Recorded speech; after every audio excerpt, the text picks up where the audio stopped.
Tangan dan kaki wanita itu diikat terbalik. Dipaksa berbaring di lantai. Seorang pria yang memakai celana dalam pendek datang masuk dengan tas besar. Dia tidak melakukan kesalahan apapun dengan wanita. Membuang saja banyak benda tajam dari tas. Dia dengan hati-hati memilih alat yang tepat untuk menghancurkan kepala wanita.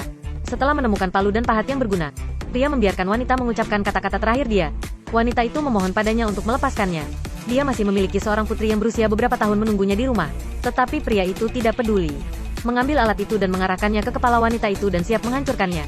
Di saat wanita terus berjuang, pria itu menghancurkan 3 kali, tetapi tidak mengenainya. Dia juga melukai tangannya sendiri. Ini membuatnya kesal. Pada akhirnya dia hanya meletakkan pahat, dengan langsung memukul kepala wanita dengan palu. Kemudian bel pintu berbunyi. Bisakah seorang wanita melarikan diri? Namanya Melly, adalah seorang ibu tunggal. Untuk membiayai putrinya, dia memilih menjadi gadis panggilan. Kali ini Melly menuruti permintaan bosnya Bobby untuk menerima tamu ini. Tetapi dia baru saja bertemu dengan tamu. Bobby menemukan ada yang tidak beres dengan tamu itu. Bobby dulunya adalah seorang polisi. Kemudian dia berhenti dan menjadi germo. Baru-baru ini, Bobby memiliki 2 gadis panggilan di tangannya.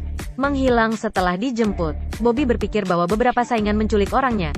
Dia mencatat nomor telepon tamu terakhir yang diterima wanita hilang itu. Menunggu di saat Melly berangkat. Baru saat itulah dia menemukan nomor telepon tamu yang diterima Melly kali ini. Itu adalah nomor telepon yang dia catat. Agar tidak menakuti ular, Bobby meminta Melly untuk membantu mengawasi tamu dan kirimkan alamat rumahnya. Tidak menyangka, tidak mendapat berita dari Melly. Dia menelpon. Ponsel Melly juga tidak aktif. Pada saat ini, Bobby belum menyadarinya.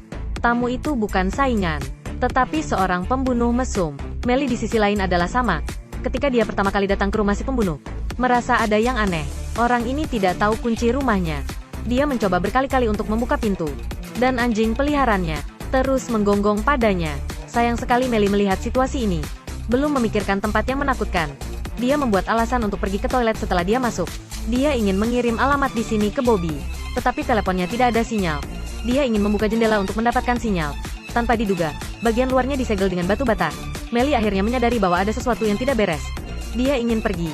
Baru saja melihat seikat rambut panjang berdarah di bak mandi. Melly ketakutan. Dia berpura-pura tenang. Berpura-pura meninggalkan sesuatu di dalam mobil setelah keluar. Tetapi ketika dia datang ke pintu, menemukan bahwa pintu keluar sudah terkunci. Pembunuh itu mengungkapkan wujud aslinya. Melly diikat dan tidak bisa bergerak. Menghadapi pahat yang dijatuhkan oleh si pembunuh, dia hanya bisa melawan dengan putus asa. Melly terus bergerak, membuat pembunuh memukul 3 kali dengan palu tanpa mengenainya. Akhirnya melukai tangan pembunuh. Ini membuat si pembunuh marah.